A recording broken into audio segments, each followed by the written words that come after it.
खाना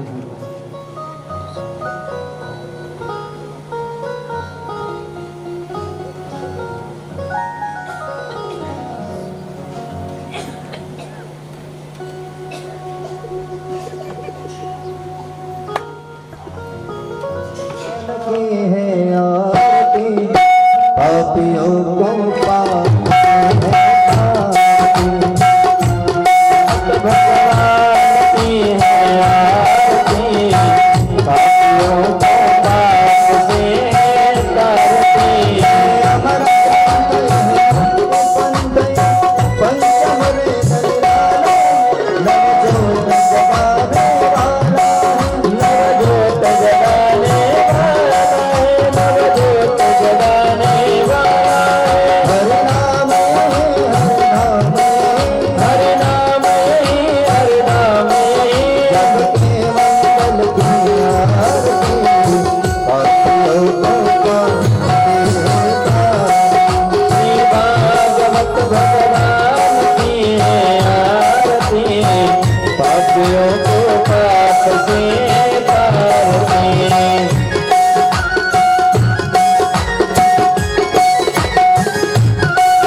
कृष्णात् परं किमपि तत्त्वमहं न जाने। नारायणं नमस्कृत्य नरं चैव नरोत्तमं देवीं सरस्वतीं व्यासं ततो जयमुदीरये।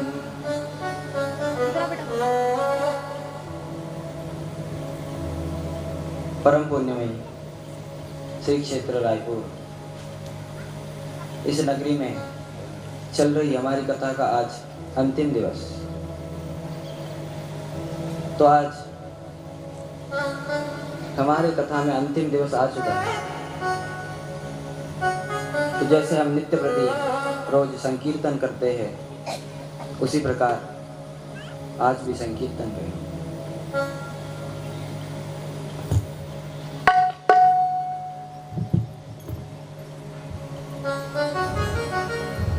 श्री कृष्ण गोविंद हरे मुरारे, हे नाथ नारायण वासुदेवा। श्री कृष्ण गोविंद हरे मुरारे, हे नाथ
परंपरात्पर अखिलेश्वर अकारण करुणा वरुणालय भक्ति वांछा कल्पतरु पीताम्बरधारी भगवान के चरणों में हम सभी प्रणाम करते हैं और अधिक विलंब न करते हुए कथा की ओर बढ़ते हैं।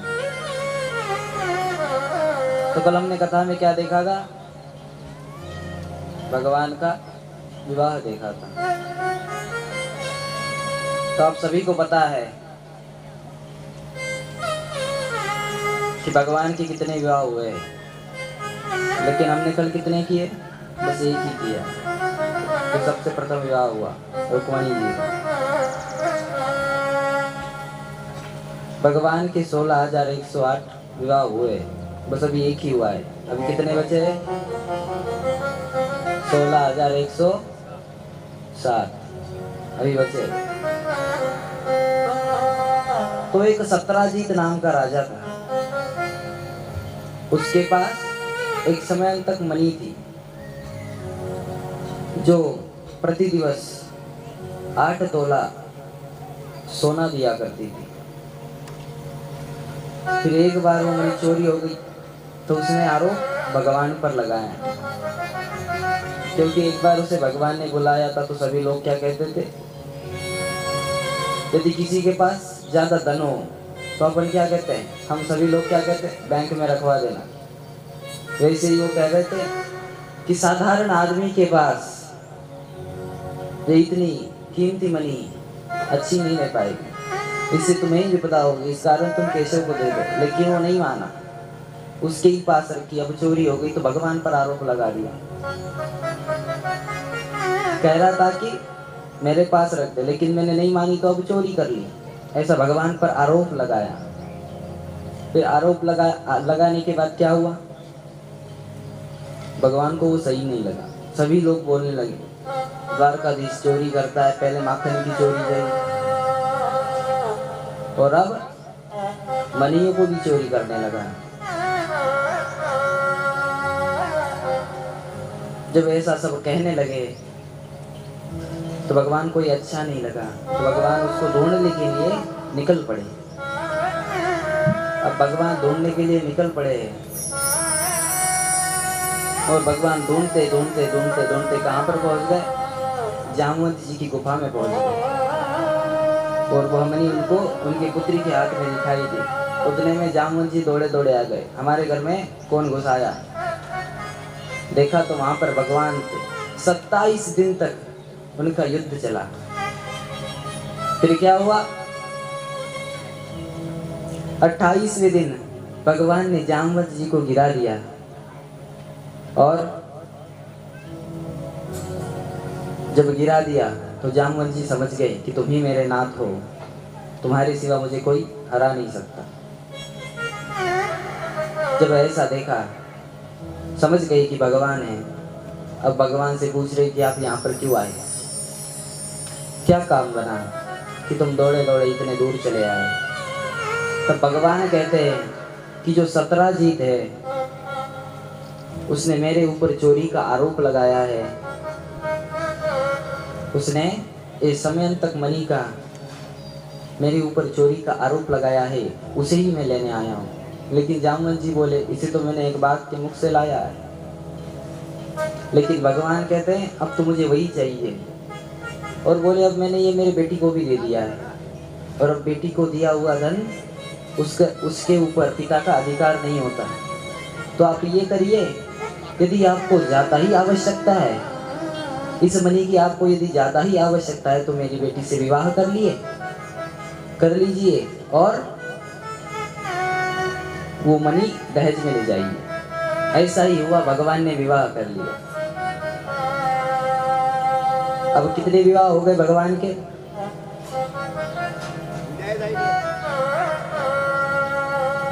अब भगवान के कितने विवाह हुए? दूसरा विवाह भगवान का जामवंत की पुत्री जामवती के साथ हो गया। ये हो गए भगवान के 2 विवाह। अब आया भगवान का तीसरा विवाह। अब ये कैसे हुआ? जब ये समय तक मणि घर पर लाई तो फिर सत्राजित को बुलाया और बोला ये ले तेरी मणि जो तूने मुझ पर आरोप लगाया था, ये ले। जब ऐसा कहा तो सभी उसे ही टोकने लगे, ये कैसा है, भगवान पर आरोप लगाया है, ये मणि तो ले जाने वाला कोई और ही था और आरोप भगवान पर लगाया, ये कैसा है भला। सब उसको बड़ा बुरा कहने लगे। तो उससे वो तंग आ गया और अब पुनः भगवान के पास आया और बोलने लगा कि हे केशव, अब मैं इन लोगों से तंग आ चुका हूँ। सभी लोग मुझे टोक रहे हैं कि मैंने भगवान पर आरोप लगाया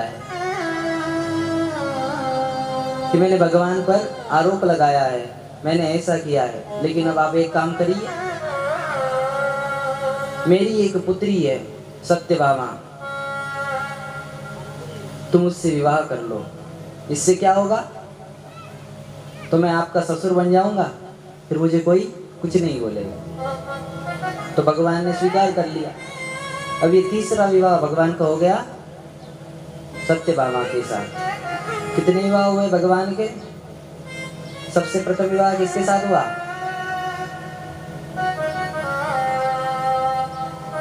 रुक्मणी जी के साथ।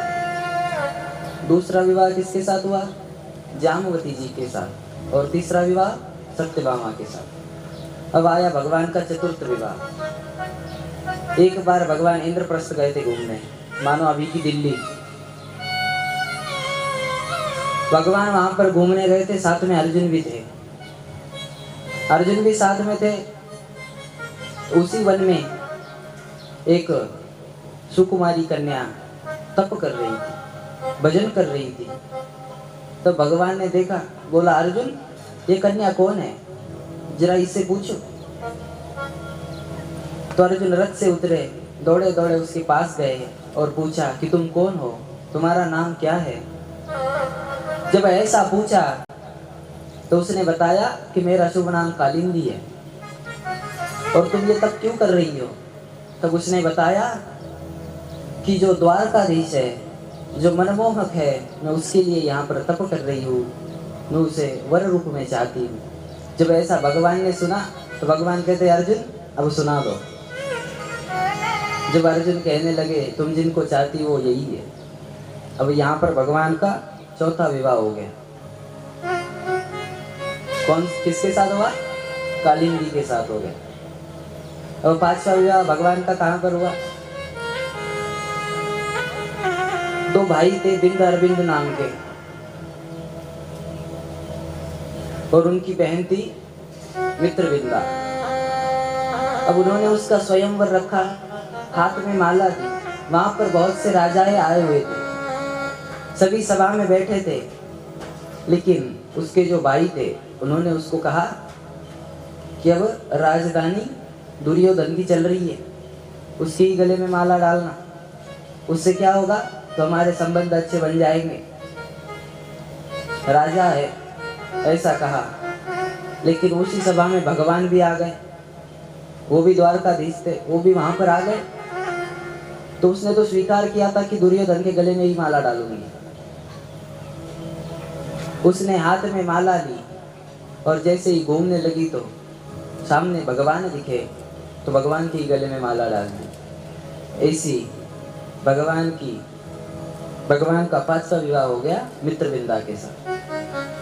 भगवान ने देखा यहाँ पर माहौल ठीक नहीं है, दुर्योधन के लिए यहाँ पर खेल रचा था, तो पहले ही हाथ पकड़ के निकल लिए। अब भगवान का 6वां विवाह आया, जो कौशल नरेश थे। उन्होंने एक पन रखा हुआ था, उनके घर पे 7 बैल थे और बड़े मोटे मोटे तगड़े थे। उन्होंने पन रखा था कि इन्हें जो एक ही रस्सी में 7 को बांध दे, इनको नाथ दे, उसी को ही मेरी कन्या दूंगा। तो सभी ने प्रयत्न किए, सभी वहां पर हार गए, लेकिन भगवान तो भगवान थे। भगवान वहां पर भी गए, सभी को एक ही रस्सी में नाथ दिया। फिर ऐसा जब देखा तो उनकी पुत्री थी सत्या, तो भगवान का 6वां विवाह हुआ सत्या के साथ। अब एक मैया थी सूत कीर्ति नाम की, वो भगवान को अपना पुत्र मानती थी, लेकिन अब भगवान तो देवकी के पुत्र थे, लेकिन उसको लगता था कि भगवान मेरे पुत्र हो जाए। तो उसने क्या किया, उसकी जो पुत्री थी भद्रा देवी नाम की, उसने भगवान से कहा कि आप इससे विवाह कर लो। अब जमाई तो बेटे के जैसा ही होता है। फिर उस भद्रा देवी का विवाह भगवान से करा दिया। ऐसे भगवान के 7 विवाह हो गए। अब आया 8वां विवाह। वहां पर पन रखा हुआ था कि ऊपर परछाई दिखेगी, नीचे मछली घूमेगी। परछाई को देखकर जो मछली की आंख में तीर चलाएगा, उसी को ये कन्या मिलेगी। वो लक्ष्मणा नाम की कन्या थी। तो भगवान वहां पर भी जीत गए। ये भगवान का 8वां विवाह हो गया। अब कितने हुए? 8। अब कितने बजे? 100। कितने बचे? अब 1100 विवाह बचे। तो फिर ये 1100 विवाह भगवान के एक साथ ही हो गए। बोले इतनी कन्याएं कहाँ से मिली? तो एक भौमासुर नाम का दैत्य था, तो वो विचार करता था यदि भगवान राज कर सकते तो मैं क्यों नहीं कर सकता। ऐसा वो विचार करता था, यदि वो सांवला राज कर सकता है तो मैं क्यों नहीं कर सकता। ऐसा विचार करके सभी कन्याओं का वो हरण करने लगा और हरण कर कर उनको जेल के अंदर रखने लगा, कारागार में रखने लगा। तो ऐसे करते करते उसने 1100 कन्याएं 16,100 कन्याएं वहां पर रख ली, सभी का हरण कर लिया। फिर एक दिन भगवान को ये पता चल गया, तो भगवान वहां पर गए, सभी को छुड़ाया और कहा कि जाओ अब अपने घर चले जाओ। तो वहां पर जितनी कन्याएं थी सभी कहने लगी कि हे नाथ, अब हमें घर वाले तो स्वीकारेंगे नहीं, क्योंकि अब कितने दिन से अब किसी को पता भी है कि नहीं कि हमारी कन्या भी थी। अब कौन स्वीकार करेगा? और यदि उन्होंने स्वीकार भी कर दिया तो कौन भला राजकुमार हमारे साथ विवाह करेगा? इस राक्षस के साथ रहने के बाद हमारे साथ कौन भला विवाह करेगा? तो भगवान ने सोचा अब जिसके लिए सबके द्वार बंद हो जाए उसके लिए हमारा द्वार खुला है। तो भगवान उनको भी अपने ही साथ लेकर आ गए और ऐसे भगवान के 16,108 विवाह हो गए। अब ऐसे भगवान के इतने विवाह हो गए तो सभी से 10-10 पुत्र और एक कन्याएं भाई। सभी से 10-10 पुत्र और एक कन्याएं भाई। अब लगाओ गिनती, कितने हो गए सब? कितने हो गए? 1,61,080। इतना उनका परिवार हो गया। अब इतना बड़ा परिवार हो गया तो भी भगवान आनंदी ही थे। अब बाद में क्या हुआ, उनके भी पुत्र के विवाह हुए, उनके भी पुत्रों को पुत्र भये और बढ़ गए, अब तो 1.25 लाख हो गए, 1.25 करोड़ हो गए। फिर अब गांव में यदि भंडारा भी होता तो कोई नहीं बुलाता। इतने लोगों को खिलाना माने कितना भोजन बनाना पड़ेगा, लेकिन तो भी भगवान आनंदित है। लेकिन आजकल क्या होता है, घर में बस हम दो, हमारे 2 ही होते हैं, लेकिन टेंशन पूरे गांव का होता है। मुख पर सदा 12 ही बजे होते हैं। अभी हमारी नई नई शादी हुई तो हमारा ये जल गया, हमारा पंखा जल गया, हमारी टीवी फूट गई। ऐसे अनेक कारणों से लोग दुखी होते हैं। लेकिन भगवान के यहाँ पर कितना बड़ा परिवार था, लेकिन तो भी भगवान आनंदित है। भगवान ने कभी ये विचार नहीं किया कि मुझ पर कितनी विपदाएं आई, मुझे कितने राक्षस मारने के लिए आए। कभी भगवान ने इसका दुख नहीं किया। ऐसे भगवान सदा आनंदी रहे, सदा आनंद में रहे। अब एक बार क्या हुआ, एक दिन बलदाऊ जी ने कहा, हे लाला, ब्रज को छोड़े हुए बहुत दिन हो गए, चल जरा ने एक ब्रज से घूम के आ गए। तो भगवान ने कहा, दाऊ जी आपको जाना है तो आप जाओ, मैं तो नहीं आ सकता। जब ऐसा कहा तो बलदाऊ जी कहते कि तुझे आज भी वहां पर नहीं आना है, तो चल तेरी इच्छा। दाऊ जी निकल पड़े, लेकिन अब दाऊ जी ब्रज में आ गए। ब्रज में आने के बाद क्या हुआ, वहां पर बहुत धूप थी, जैसी अब तप रही है ऐसी सभी को गर्मी होने लगी। बलदाऊ जी को भी गर्मी होने लगी। तो बलदाऊ जी क्या कहते कि हे गोपो चलो, हे ब्रजवासियों चलो, हम जमुना जी में जरा डुबकी लगाते। तो सभी तैयार हो गए, जाने के लिए तैयार हो गए। लेकिन बलदाऊ जी कहते हैं कि इतने दूर जाएंगे तो और गर्मी होगी, इतने दूर जाएंगे तो और गर्मी होगी, तो उससे अच्छा हम जमुना जी को ही यहाँ पर बुला लेते। जब ऐसा कहा तो सभी गदगद हो गए, बोले हाँ बुला लो बुला लो, यहीं पर बुलवा लो। तो बलदाऊ जी ने जमुना जी को बहुत आवाज लगाई, हे जमुना जी इधर आ जाओ, हे जमुना जी इधर आ जाओ। लेकिन जमुना जी आने के लिए तैयार नहीं। जमुना जी बोलती है, मैं क्यों आऊँ, जिसे आना है वो यहाँ पर आएगा। तो बलदाऊ जी क्रोधित हो गए और अपना हल मुसल निकाला और एक जमीन पर पटका। जैसे ही जमीन पर पटका तो जमुना जी डर गई और शरण में आ गई। इतने पराक्रमी बलदाऊ जी थे, शरण में आ गई। फिर सभी ने वहां पर स्नान किया तो उस हल मूसल को पटका तो अभी भी जमुना जी ब्रज से टेढ़ी टेढ़ी बहती।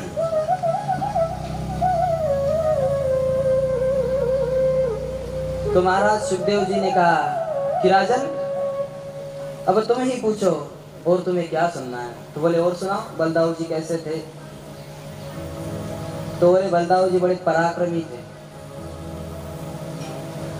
जो जामवती का पुत्र था सांब, एक बार दुर्योधन की पुत्री थी लक्ष्मणा, उसका स्वयंवर हो रहा था।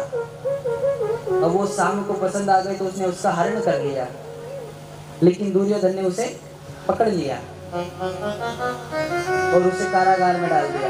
अब बलदाऊ जी को पता चला कि मेरे भतीजे को कारागार में रखा है दुर्योधन ने। अब देखा जाए तो दुर्योधन बलदाऊ जी का शिष्य है, गदा युद्ध उन्होंने उनको पढ़ाई है। फिर जब ऐसा उनको पता चला तो फिर दौड़े दौड़े वहां पर आ गए। दुर्योधन से कहने लगे कि क्या हुआ, हमारे भतीजा को तूने जेल में रखो है, यानी ऐसो का कियो है कि आपको तूने जेल में रखो है। जब ऐसी बातें कही तो सब दुर्योधन ने सुना दी कि क्या हुआ क्या नहीं हुआ, इसने हरण किया। तो बलदाऊ जी कहते थे इसमें क्या बात गई, केशव के जितने भी पुत्र हैं उन्हीं सभी में सुंदर ये सांब है, ये जामवती का पुत्र है और सबसे सुंदर है। यदि तेरी पुत्री से पसंद आती है तो दे दे। अब ये शिष्य था, लेकिन गुरु को देखो कैसा बोला, आपकी बात आपके पास ही रखो, हमें जो करना है हम वो ही करेंगे। पैरों के जूते यदि मस्तक पर चढ़ने लगे तो कुछ भी हो सकता है। ऐसा उसने बलदाऊ जी को कहा तो बलदाऊ जी को क्रोध आ गया। बलदाऊ जी को क्रोध आया तो सीधे ही हलमूसल निकाल लिया। वहां पर दूसरी बात होती ही नहीं थी। यदि कुछ हो भी जाता तो सीधे हलमूसल निकल जाता। इन्होंने हलमूसल निकाल लिया और ये पटका वहीं पर जमीन पर। उतने में दुर्योधन डर गया, शरण में आ गया, वहीं पर सांब का विवाह हो गया। तो हमारे पास समय कम है तो थोड़ी संक्षेप में कथाएं होगी। इतने पराक्रमी बलदाऊ जी थे। बोले और कितने पराक्रमी थे? ये इतने पराक्रमी थे कि भगवान भी जब महाभारत कर रहे थे तो डर गए थे कि करवाए कि नहीं करवाए।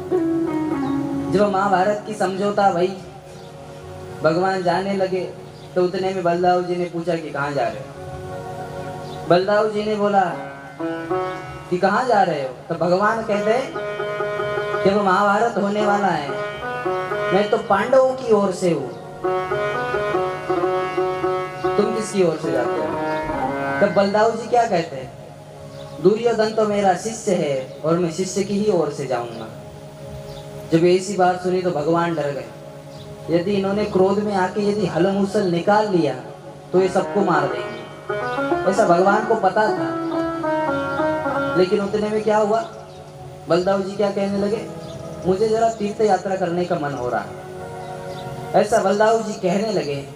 और फिर क्या हुआ, भगवान बोले हाँ जाओ जाओ तीर्थ यात्रा को जाओ, माने मेरा काम सफल हो जाएगा। तो बलदाऊ जी तीर्थ यात्रा के लिए निकल गए। चलते चलते नैमिषारण्य भूमि में पहुंचे। वहां पर पहुंचे तो वहां पर 88,000 ऋषि बैठे हुए थे। सूत जी महाराज कथा सुना रहे थे। उतने में बलदाऊ जी को देखा तो सभी 88,000 ऋषि खड़े हो गए, सभी प्रणाम करने लगे। लेकिन उनमें कौन थे? बलदाऊ जी ने विचार किया, जो सूत जी थे अब वो तो व्यासपीठ पर विराजमान थे, और जो व्यासपीठ पर विराजमान होता है वो स्वयं भगवान के समान होता है। तो फिर अब ये उठे या ना उठे ये तो उनकी बात रही। फिर बलदाऊ जी सोचने लगे कि सभी ने मेरा आदर मान किया लेकिन ये खड़े भी नहीं हुए, इन्होंने हमारी ओर भी नहीं देखा। तो उन्होंने क्या किया, एक तिनका उठाया और सूत जी के ओर फेंका। जैसे ही सूत जी के ओर वो तिनका फेंका तो उनकी गर्दन कटकर अलग हो गई। सभी 88,000 ऋषि बोलने लगे, हे नाथ, हे बलदाऊ जी, तुमने ये क्या कर दिया? जो हमें भागवत का रसपान करा रहे थे तुमने उन्हीं की गर्दन उड़ा दी। अब हमें कथा कौन सुनाएगा?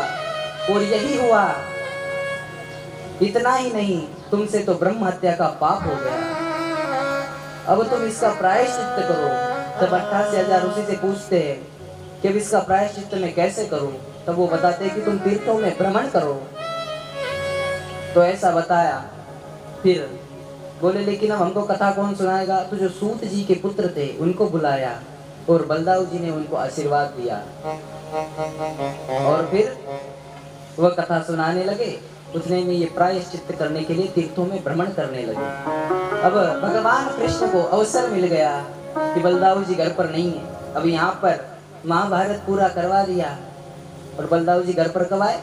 आखिरी के युद्ध में, जब गदा युद्ध चल रही थी। तो गदा युद्ध चल रही थी, दुर्योधन की और भीम की गदा युद्ध चल रही थी। लेकिन वहां पर भगवान भी थे। उतने में बलदाऊ जी आ गए।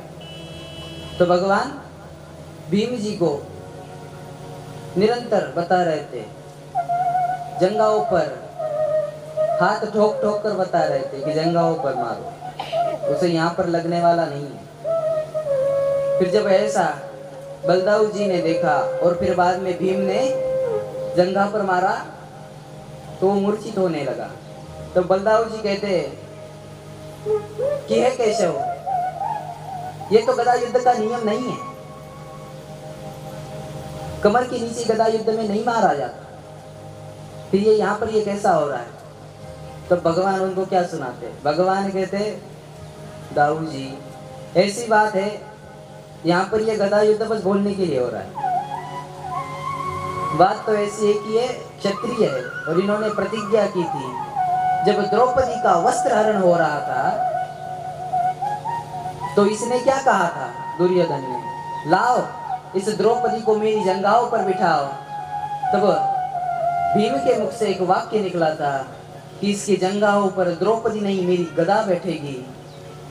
तो वही प्रतिज्ञा ये पूरी कर रहा है, ऐसी उनको सुना दी। तो बलदाऊ जी कहते जो तुझे ठीक लगे वो कर ले। ऐसे बलदाऊ जी थे। फिर अब पुनः सुखदेव जी ने पूछा कि हे राजन, अब आप बताओ कि तुम्हारी क्या सुनने की इच्छा है। तो तब राजा परीक्षित कहते हैं कि हे नाथ, हे गुरुदेव, मैंने सुना है कि भगवान का एक नाम दीन बंधु है, तो इन्होंने किस भक्त पर कृपा की कि किसके दीनानाथ बने। तो सुखदेव जी सुनाते हैं, लेकिन सुखदेव जी साफ साफ नाम नहीं लेते। वो कौन थे? वो सुदामा जी, जो भगवान के परम मित्र थे, जो भगवान के साथ पढ़े थे। अब एक दिन सुदामा जी घर पर है। उनकी पत्नी कौन थी?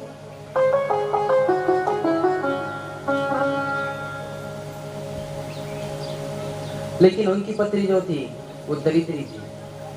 बोले कैसी दरिद्री थी? अब वो व्यक्ति तो जिसके पास नाम है वो धनवान होता है, और जिनके पास नाम नहीं होता उसे दरिद्री कहा जाता है। अब सुदामा जी तो मन से बड़े धनवान थे, क्योंकि वो भगवान का भजन किया करते थे। लेकिन एक दिन ऐसे ही घर में बैठे हैं और उनकी पत्नी उनसे कहती है कि हे नाथ, मुझे ऐसा पता चला है आपका मित्र द्वारकाधीश है, जो द्वारकाधीश है वो आपका मित्र है। तो सुदामा जी ने अब तक उनको बताया नहीं था कि द्वारकाधीश उनका मित्र है, कि कान्हा मेरा मित्र है, ऐसा उनको बताया नहीं था। तो बोले तुझे कहाँ से पता चला, तुझे किसने बताया? जब ऐसी बातें पूछी तो उनकी पत्नी कहती है कि सुबह एक बाबा आए थे और वो भिक्षा मांगने के लिए आए थे। तो मैंने बोला कि घर में तो अभी कुछ नहीं है। उनके घर में कुछ भी नहीं था खाने के लिए ना पीने के लिए। तो फिर मैंने उनको बोला कि हमारे घर में कुछ नहीं है। तो वो कहते हैं कि अरे ये कुटिया तो सुदामा की है ना। तो मैंने बोला हाँ, ये कुटिया सुदामा की है। तो इस सुदामा पर ऐसी कैसी विपत्ति आ गई कि इसके घर खाने के लिए कुछ नहीं है। जिसका सखा द्वारकाधीश है उसके पास खाने के लिए कुछ नहीं है, ऐसा बोलकर वो निकल गए। लेकिन मुझे आज ही पता चला कि आपका सखा द्वारकाधीश है। अब तो मुझे ऐसा लगता है कि आपका सखा द्वारकाधीश है, तो एक बार आप उनसे मिलके ही आओ। तो अब इनके भी मन में उत्कंठा जगी कि मुझे वहां पर जाना चाहिए, द्वारकाधीश से मिलना चाहिए। लेकिन मन में ऐसा कोई भाव नहीं कि वहां से कुछ लेके आना है, बस मिलने का भाव है। लेकिन अब वो पत्नी थी, उसके मन में तो पूरा भाव वही भरा था। लेकिन बोले मैं उसे दूंगा क्या, उसे कुछ तो ले जाना पड़ेगा। अब जैसे हम कहीं जाते तो किसी के घर जाते तो कुछ ना कुछ खाने पीने का ले जाते, तो वहां पर मैं ले जाऊं क्या? अपने घर में तो कुछ भी नहीं पड़ा, अपने घर में हमें ही खाने के लिए कुछ नहीं है। हमारे घर में रोज रोज एकादशी चल रही है, सब व्रत कर रहे हैं, पुत्र भूखे सो रहे, हमारे घर में कुछ भी नहीं रखा है, और द्वारकाधीश से मिलने के लिए जाना है तो क्या लेके जाओ? तो उनकी पत्नी कहती है कि इसका इंतजाम मैं करती हूँ, इसका इंतजाम मैं करती हूँ। तो सभी के घर आसपास दौड़ी दौड़ी गई, एक एक मुट्ठी चावल वो लेकर आई। सभी के पास से एक एक मुट्ठी चावल लेकर आई, तो 4 मुट्ठी चावल वो लेकर आई और सुदामा जी के हाथ पर धर दिए और बोले कि अब जाओ। लेकिन अब ये बांधेंगे किसमें? अब घर में थैली भी नहीं थी, इतनी गरीबी सुदामा की ओर आ चुकी थी। फटे फुटे से वस्त्र पहन लिए, लेकिन ये चावल ले जाए किसमें? तो जो अपनी धोती थी उसमें भी बड़े बड़े छेद हो रखे थे, तो उसको ही सिल सिल कर उसमें चावल बांधे और भगवान वहां से सुदामा जी अब कहते अब आता हूं। लेकिन पत्नी के मन में तो बात अलग ही थी। सुदामा जी की पत्नी कहती है वहां पर जाओ तो क्या करना? उस द्वारकाधीश से मेरी एक बात कहना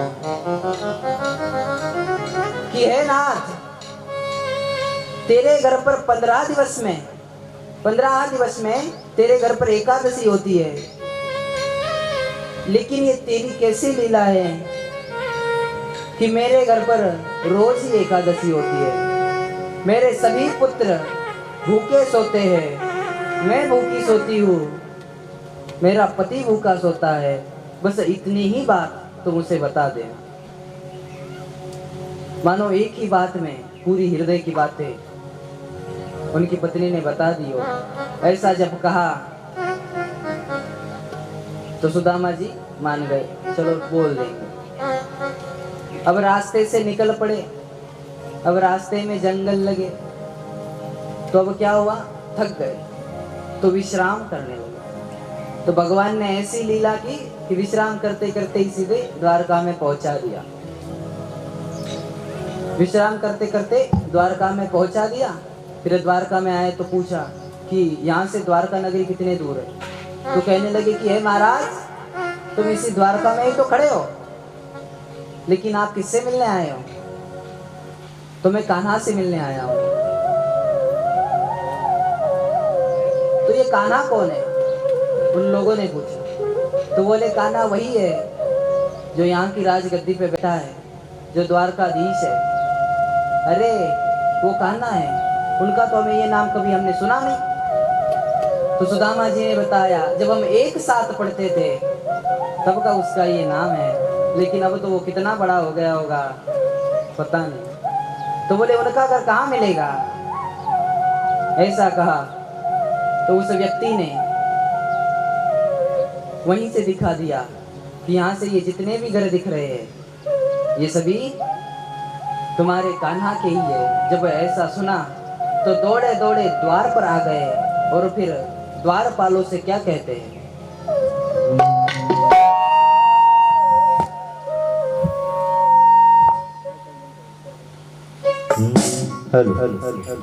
देखो देखो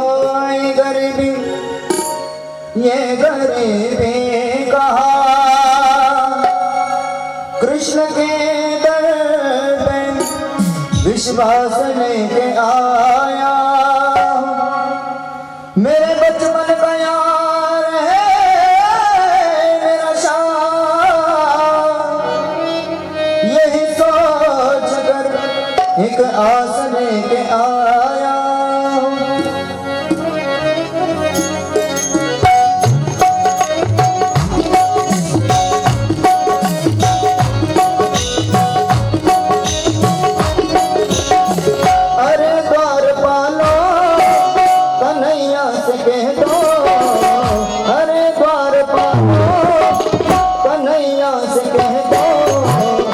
दर पे सुदामा गरीब आ गया है, दर पे सुदामा गरीब आ गया है।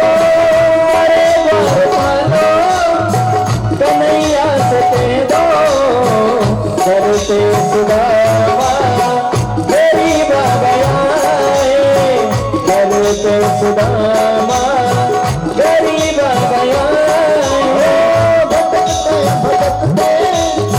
न जाने कहाँ से तुम्हारे महल के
में सदा बदल नसीबा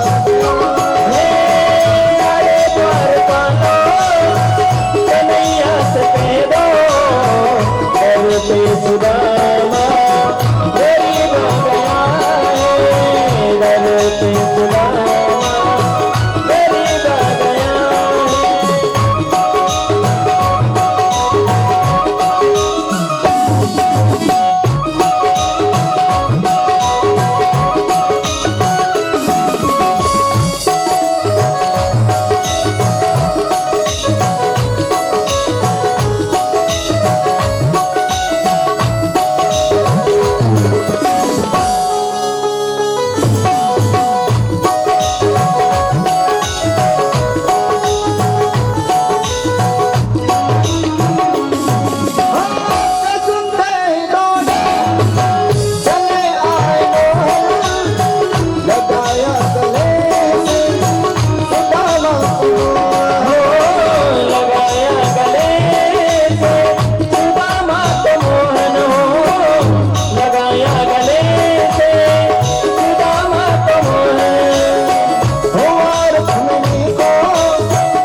मेहमान के साथ अजूबा गया है, ये मेहमान के साथ अजूबा गया है। अरे द्वारपालो कन्हैया से कह दो दर पे सुदामा गरीब गया है, दर पे सुदामा गरीब गया है।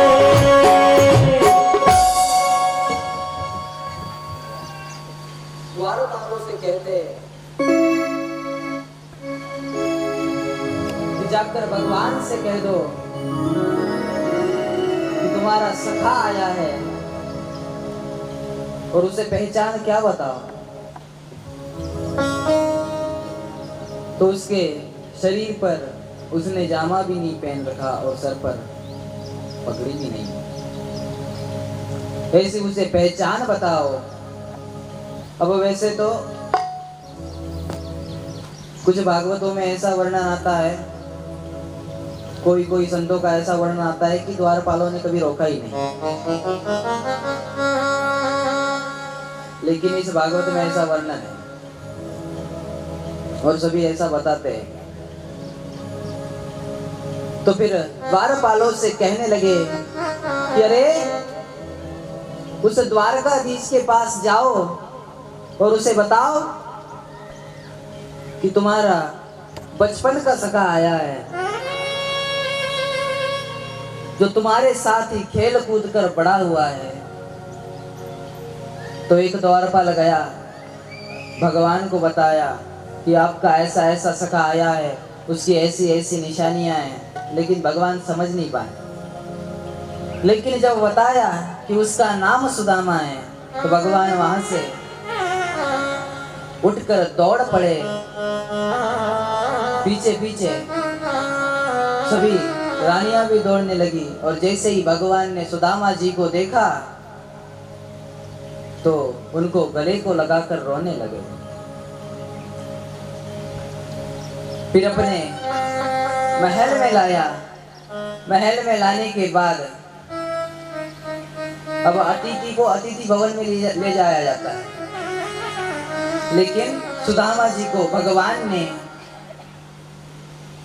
अपने ही आसन पर विराजमान किया, और वहां पर अब चरण धोने हैं। तो चरण हम जल से धोते हैं, लेकिन भगवान ने जल से नहीं धोए, अपने अश्रु से ही सुदामा जी के पूरे चरण धो दिए। अब जो चरणामृत निकला तो आचमन करने लगे, तो रुक्मणी जी ने रोक दिया। तो ऐसा क्यों? तो मानो कह रही हो कि इस संत महापुरुष के चरणों का चरणामृत अकेले ही पी जाओगे कि हमारे लिए भी कुछ छोड़ोगे? तो ऐसा फिर भगवान ने रुक्मणी जी के पास दिया और सभी महल को पवित्र करवाया। फिर बाद में जोरदार भोजन पवाया, और फिर अब अपने विश्राम कक्ष में आया, सुदामा जी को लेटाया है और भगवान अब चरण दबा रहे हैं। सुदामा जी के भगवान चरण दबा रहे हैं, और क्या सुख चाहिए। जो लक्ष्मीपति है वही चरण दबा रहा है, क्योंकि वो भगवान के भक्त है, और जो भक्त बोलते हैं वो भगवान करते हैं। फिर भगवान सुदामा जी के चरण दबा रहे, वहां पर रुक्मणी जी भी खड़ी थी, मानो लक्ष्मी जी खड़ी थी। तो उन्होंने भी सोचा मेरे नाथ तो चरण दबा रहे, अब मैं क्या करूं। तो उन्होंने पंखा लाया और पंखा करने लगी। जिसको लक्ष्मी पंखा कर रही है और लक्ष्मीपति चरण दबा रहे हैं, और क्या सुख चाहिए। लेकिन अब उतने में भगवान ने बोला कि हे सुदामा, तुझसे एक प्रश्न पूछूं। बोले पूछ। तो भगवान ने पूछा तेरी शादी हो गई कि नहीं। तो कहने लगे तुझे मेरी शादी की बड़ी चिंता है। तो भगवान उसे उत्तर देते हैं कि जब तू गुरुकुल में पढ़ता था तो बड़ी सन्यासी बाबाओं वाली बात करता था कि मैं सन्यासी बन जाऊंगा, ऐसा कर जाऊंगा, इसलिए पूछा। तो बोला हाँ, मेरा विवाह भी हो चुका है। तो भगवान ने क्या बोला, तो फिर मेरे भाभी ने भी मेरे लिए कुछ दिया होगा। लेकिन सुदामा जी बोल नहीं पा रहे। भगवान ने बहुत प्रयत्न किए जानने के, लेकिन सुदामा जी उल्टी सीधी बात डाल रहे, कुछ भी बातें जोड़ दे रहे। जब भगवान ने देखा अभी मान ही नहीं रहे, तो भगवान ने बोला कि तू लेट जा, तू थक गया होगा। तो बोले हाँ, मैं तो थक ही गया हूँ। तो भगवान ने ऐसा भी बोला कि तू ये तेरे हाथ क्यों पीछे छुपा रहा है, क्योंकि हाथों में क्या रखा था, जो चावल थे वो हाथों में दबा रखे थे। तो भगवान ने जब ऐसा पूछा तो पुनः पीछे कर लिए। तो भगवान समझ गए कि हाथों में कुछ तो रखा है। वैसे तो भगवान को सभी पता था कि आगे क्या होने वाला है, क्या नहीं होने वाला है, लेकिन भगवान लीला कर रहे। तो भगवान ने बोला कि हाथों में क्या रखा है। तो बोलते हैं कि मेरे हाथों में दर्द हो रहा है, इस कारण मैंने दबा रखा है, इस कारण मैंने हाथों को दबा रखा है। तो भगवान कहते हैं जब मैं यहाँ पर बैठा हूँ तो अब भी तू दर्द की बातें करता है। जब मैं हूँ ला इधर मैं तेरे हाथ दबा देता हूँ। भगवान नहीं माने और हाथ से वो चावल खींच लिए और अब एक एक ग्रास खाने लगे। एक ही ग्रास में उनको सोने की नगरी प्रदान कर दी। ऐसे दीनवत्सल भगवान सुदामा जी से कहते हैं कि आज तक मैंने यशोदा मैया के हाथ का माखन खाया, देवकी मैया के हाथ के 56 भोग खाए, लेकिन जितना मजा इन तेरे चावलों में आया ना, उतना मजा मुझे कभी किसी मिष्टान्न में नहीं मिला। ऐसा सुदामा जी को भगवान कहते हैं। फिर एक रात्रि का वो विश्राम करते हैं और फिर अब जाने के लिए निकलते हैं। तो सुदामा जी को याद आता है कि उनकी पत्नी ने बात बताई थी कि उनको ऐसा बता देना। जब सारी बातें बता दी, फिर अब जाने का समय आया तो सुदामा जी क्या कहते, इसने तो ऐसी बातें बताई थी, उसे लगता होगा कि ये कैसे कुछ दे देगा, लेकिन अब तो मेरा निकलने का समय हो गया, लेकिन इसने अभी तक कुछ नहीं दिया। अब ऐसा लगता है इसे कुछ मांग लूं। तो भगवान से सुदामा जी कहते हैं कि अब मैं चल रहा हूं तो तेरे भाभी को कुछ बताना है। तो भगवान कहते हैं नहीं नहीं, कुछ नहीं बताना, बस इतना ही बता देना कि अगली बार तू अकेले मत आना, तुम दोनों एक साथ आना। सुदामा जी समझ गए ये कुछ नहीं देने वाला, लेकिन जो देना था वो तो दे रखा था। सुदामा जी समझ गए अभी कुछ नहीं देने वाला। सुदामा जी निकल गए। अब घर पर आए तो जहाँ पर कुटिया थी वहां पर देखने लगे कि मेरी कुटिया कहाँ गई, किधर चली गई, क्योंकि वहां पर तो सोने का महल बन रखा था। जो उनकी पत्नी थी वो रानी बन रखी थी, सभी दास दासियां वहां पर थी। सब ऐसा देखा तो विचलित से हो गए, इधर उधर देखने लगे, अपनी पत्नी को आवाज देने लगे, लेकिन कोई आवाज नहीं सुना। तब दासियों ने जाकर सुशीला माता को बताया कि ये ब्राह्मण घर के आसपास कितनी देर से घूम रहा है। तब सुशीला माता ने घर के ऊपर से देखा तो बोली, अरे दास दासियों, आरती के थाल बनवाओ, मेरे नाथ आ चुके हैं, यही मेरे नाथ है। दौड़ी दौड़ी ऊपर से आई, लेकिन सुदामा जी तो पहचान ही नहीं पाए कि ये कौन है। जब एकदम से गेटअप चेंज हो जाए तब कोई नहीं पहचानता। जैसे अब हम फोटो में दिख रहे हैं, यदि हमें नींद में से उठने के बाद किसी ने देख लिया तो हमें पहचानते नहीं है। वैसे गेटअप यदि चेंज हो जाए तो कोई पहचानता नहीं। पहले कैसी सुशीला माता रहती थी और अब कैसी हो गई, ऐश्वर्य आ गया।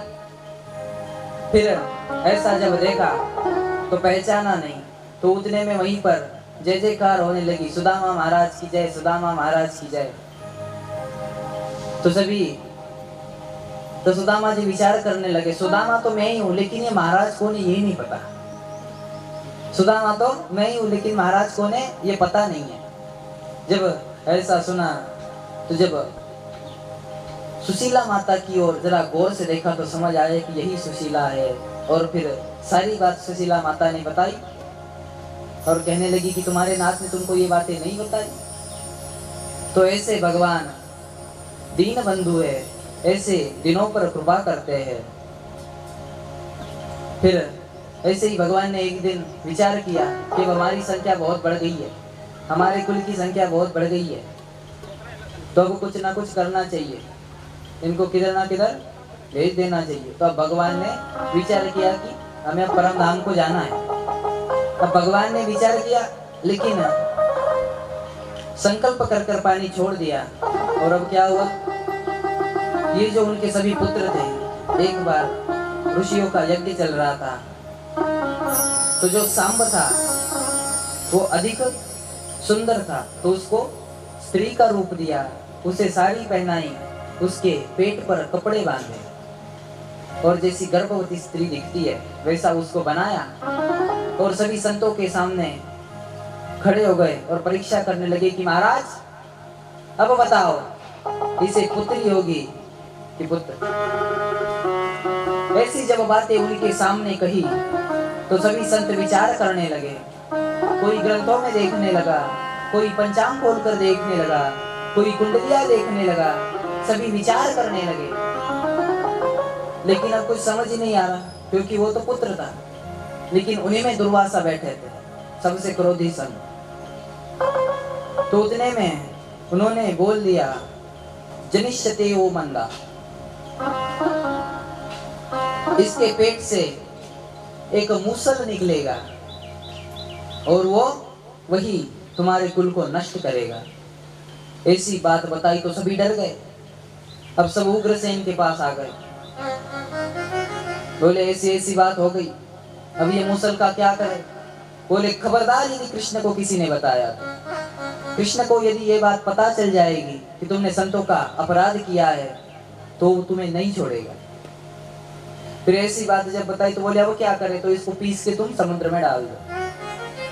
वैसा ही किया, उसको पीसा, समुद्र में डाला, तो उसका एकरा नाम के वृक्ष निकल आए और बाद में एक खील सी बची, एक आखिरी में एक खील जैसी बची, तो उसको वैसे ही समुद्र में फेंक दिया।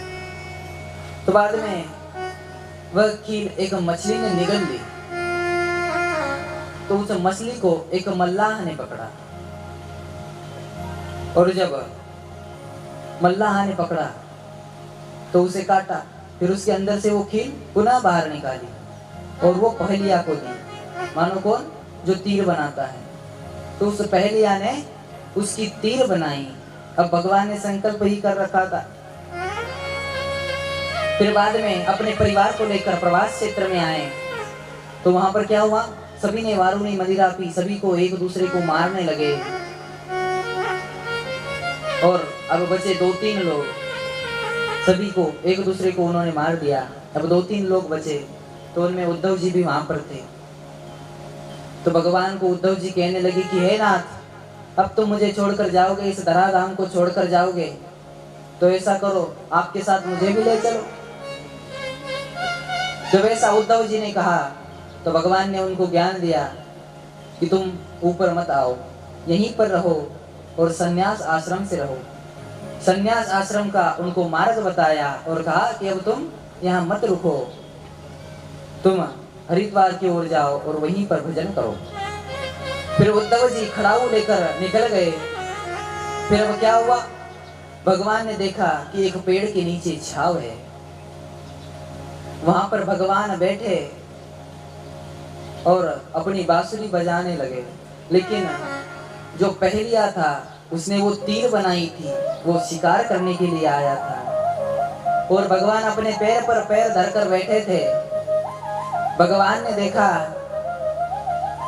भगवान अपने अपने बैठे हैं, लेकिन उस पहलिया ने देखा कि वहां पर कोई तो है। उसको लगा कि वहां पर मृग है। उतने में उसने जो उस खील से वो बाण बनाया था, वही बाण से प्रहार किया और वो सीधे भगवान के चरणों में जाकर लगा। जब ये भगवान के चरणों में लगा तो सभी देवता आकाश में आ गए, स्तुति करने लगे। और अब भगवान अपने परम धाम को जाने ही वाले थे। उतने में क्या हुआ, बड़ा दिव्य तेज प्रकट हुआ और वह तेज कहां पर हुआ, कहां पर गया, इसी भागवत में आकर वह तेज विराजमान हो गया। मानो भगवान का वांग्मय स्वरूप, मानो ये भागवत है। ऐसी बात अब राजा परीक्षित को सुखदेव जी ने सुनाई। फिर बाद में क्या हुआ, अब राजा परीक्षित से पूछते कि अब तुम्हें क्या सुनना है। तो कहते कि महाराज अब 7 दिवस तो हो चुके, अब हमारा भी समय हो चुका है, अब हम मर जाएंगे। जब ऐसी बात सुनी तो सुखदेव जी को बड़ा क्रोध आया। अरे अभी तुमने इस परम पुण्यमयी भागवत को सुना है और कहते हो कि मैं मर जाऊंगा। तुम मरने वाले नहीं हो, ये शरीर तुम्हारा नहीं है। तुम किसको अपना मानते हो, आत्मा को अपना मानते हो कि शरीर को अपना मानते हो। अभी तुमने ये भागवत सुनी है और दिव्य ज्ञान दिया। तब अब वो कहने लगे कि भगवान अब मैं समझ गया हूँ कि अब यदि मुझे एक तक्षक नहीं, हजारों तक्षक भी यदि काट ले तो भी मैं मर नहीं सकता। मरने वाला तो ये शरीर है, मैं तो परम धाम को जाऊंगा। ऐसा हुआ और इतना कहकर सुखदेव जी वहां से अंतर ध्यान हो गए। और फिर वहां पर तक्षक नाग आया। तक्षक नाग आने के बाद राजा परीक्षित को उसने काट लिया और वहां पर आग प्रकट हो गई और राजा परीक्षित सिलार गए। सूत जी कहते कि शौनकादि ऋषियों, इस प्रकार ये भागवत संहिता है, इन 7 दिनों में मैंने तुमको सुनाई, सप्ताह श्रवण की मैंने विधि तुमको सुनाई। तो अब इस भागवत का आखिरी का श्लोक सभी एक साथ गाएंगे। हम आगे बोलेंगे, सभी पीछे बोलेंगे। नाम संकीर्तनम यस्य, नाम संकीर्तनम यस्य सर्वपाप प्रणाशनम, सर्वपाप प्रणाशनम, प्रणामो दुःख शमन, प्रणामो दुःख शमन, तं नमामि हरिं परम, तं नमामि हरिं परम। ऐसे भागवत का अंतिम श्लोक सूत जी ने गाया, शौनकादि ऋषियों ने गाया और यहीं पर कथा का हमारा विराम होता है। अब हमने आपको 7 दिवस में कथा सुनाई कि हमारे अहोभाग्य हमारे पूज्य गुरुदेव भगवान के सानिध्य में हमको रहने के लिए मिला। आज हमारे ही पूज्य गुरुदेव भगवान का कीर्तन है, उन्हीं के माध्यम से हम ये पढ़ पाए। और सबसे बड़ी बात बताई जाए तो हमें हमारे घर वालों की सहायता मिली, इस कारण हम आपके सामने ये भागवत बोल पाए। और इन 7 दिनों में हम भागवत बोल पाए, इसमें सबसे जिनका मोल जिसे हम कहते हैं, सबसे मूल्यवान जो बात होती है, जिन्होंने हमें आवश्यक कर दी है, ऐसे सभी गायन गंधर्व हमारे पूज्य गुरु समान पंकज महाराज, सुजीत महाराज, हमारे ऑर्गन वाले हो गए, तबला वादक हो गए, एक्टूबर्ड वाले मयूर महाराज, और जिनके कारण ऐसा कहा जाता है हमारे रायपुर में कि सप्ताह को शोभा आ जाती है। ऐसे हमारे दो परम सखा, एक अक्षय जी और राहुल जी, इन सभी के चरणों में और आप सभी के चरणों में दंडवत कर कर इस कथा का हम विराम करते हैं। सभी आरती के लिए खड़े हो जाएं।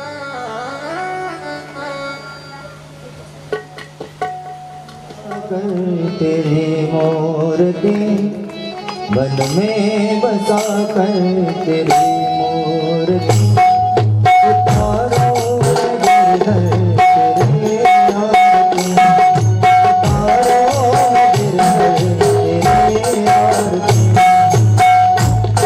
बसा कर तेरी मूर्ति उतारो गिरधर तेरी आरती, उतारो गिरधर तेरी आरती। करुण करो कष्ट ज्ञान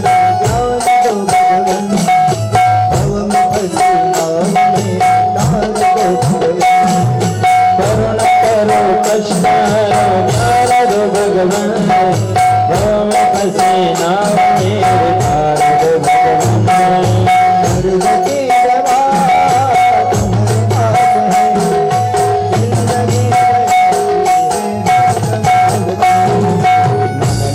बसा कर तेरी मूर्ति उतारो गिरधर तेरी आरती।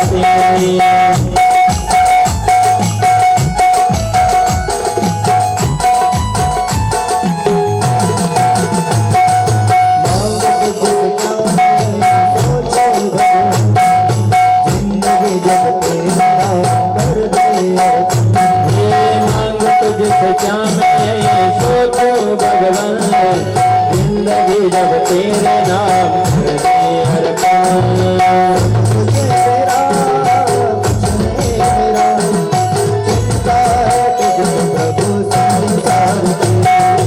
मन में बसा कर तेरी मूर्ति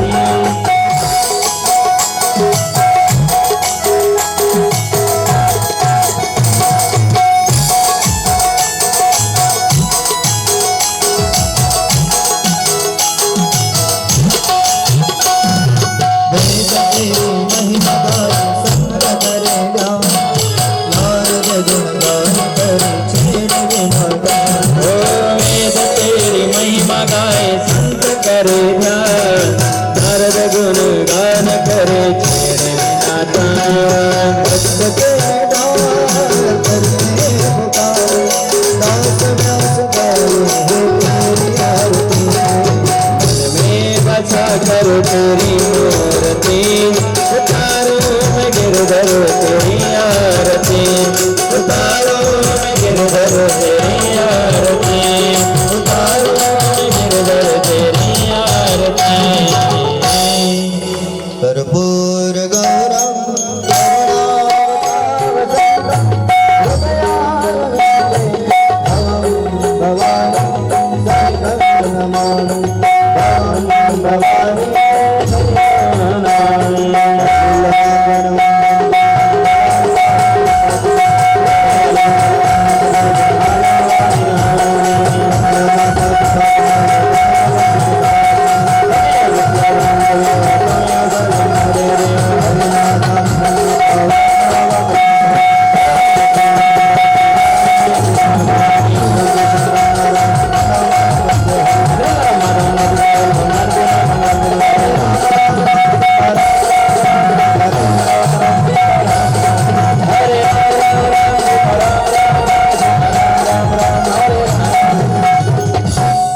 श्रीमद् भागवत महापुराण की बाकी बिहारी लाल।